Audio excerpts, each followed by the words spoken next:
My name is Garth McKenzie, and I'm a technical analyst and an ETF strategist with Traders Corner.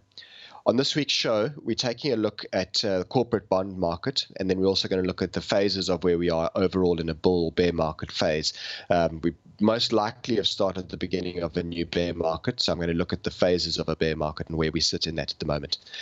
The first chart that I want to take a look at today is the LQD. What this is, the iShares investment grade corporate bond ETF. And what's particularly notable here is the fact that this is as clear an indication as you're ever going to get that the corporate bond market bubble has now been pricked and it's burst.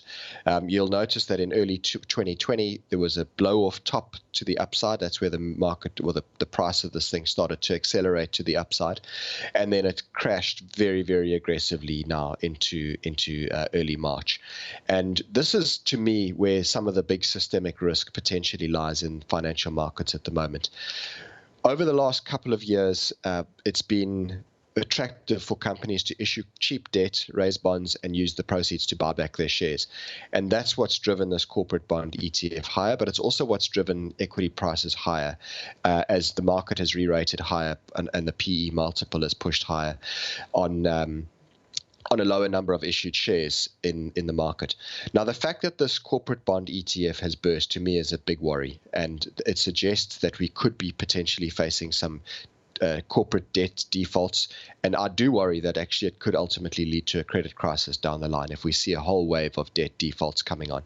And obviously, with the world going into lockdown now around coronavirus, that's a big problem because companies are not earning and they've still got this huge mountain of debt to service.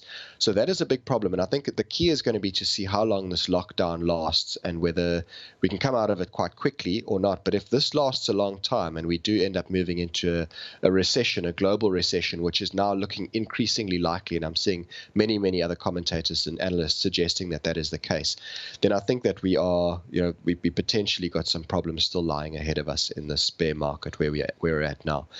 The next slide that I want to take a look at here is the S&P 500 on a longer term basis. This is a weekly chart going back over the last 25 years.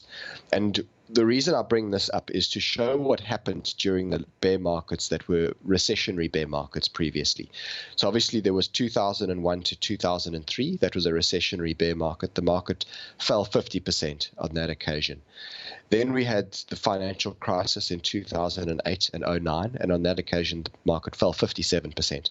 Now, if we take the view that we could be entering into a recessionary bear market now for the S&P 500, and if we took a view that the market was to do minus 50% again this time round, where would that put us? Well, it would put the S&P 500 down at around about 1,700. It's quite a long way down from where we are currently. So it's a big worry, and I certainly get the sense that we've only just potentially begun this bear market and that there's still more to come. The next slide just takes a look at the S&P 500 weekly, but on a shorter term basis. This is only the last 5 years worth of trading history here. And what's notable right now is the support level at about 2,400. That's a strong lateral support area, and that is drawn in by joining the low point from late 2018 and then the recent low that we've seen in the market now. If we hold that 2,400 support area, which for the most part it looks like we might, then possibly we rally up a bit. But I do wonder whether there's not going to be the right shoulder that starts to form of a larger head and shoulders pattern over here. When it comes to bull and bear markets, I also look at the 50-week moving average as my guide. And the 50-week moving average here, you can see, has now just begun to turn downwards. And the price obviously is very well below the 50-week moving average. So that to me also is an indication that we are now in a bear market. The final slide that I've got here is the phases of a bull and bear market. And what's particularly interesting to note is where we are right now in this phase. You can see how the markets go through the typical cycles of euphoria and what have you at the top of a bull market, and we've been there recently.